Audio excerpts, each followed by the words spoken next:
มาทุกคนมื้อนี้ข่อยสิมาตอบคำถามเนาะซึ่งมีคนหันอินบ็อกซ์เข้ามาในเฟซส่วนตัวเนาะทุกคนเนาะเพิ่นถามข่อยว่าสาวบุญเพิ่นว่า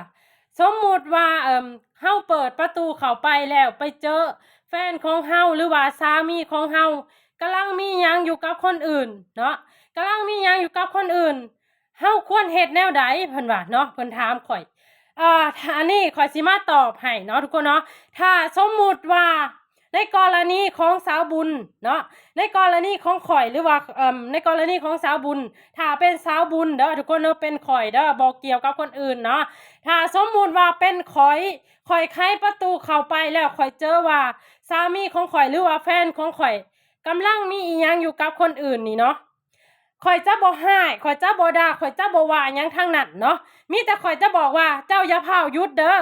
ข่อยถอดเสื้อผ้าแป๊บหนึ่งข่อยสิว่าแบบสี่เนาะทุกคนเนาะเจ้าอย่าพาวหยุดขอเวลาข่อยถอดเสื้อผ้า2 วินาทีเนาะแล้ว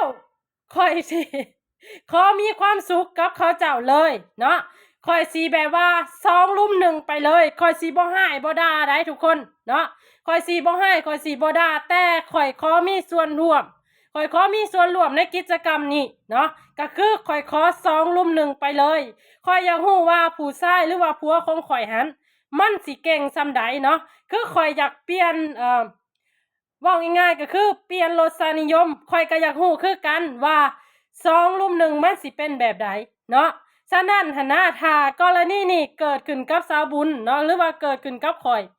จะบ่ให้ข่อยจะบ่ด่าแต่ข่อยจะถอดเสื้อผ้าใส่มันเลยเนาะ แต่คนอื่นข่อยก็บ่ฮู้ว่าแบบใดอันนี้สมมุติว่าเป็นข่อยเนาะทุกคนเนาะข่อยจะถอดเสื้อผ้าใส่เลยเนาะ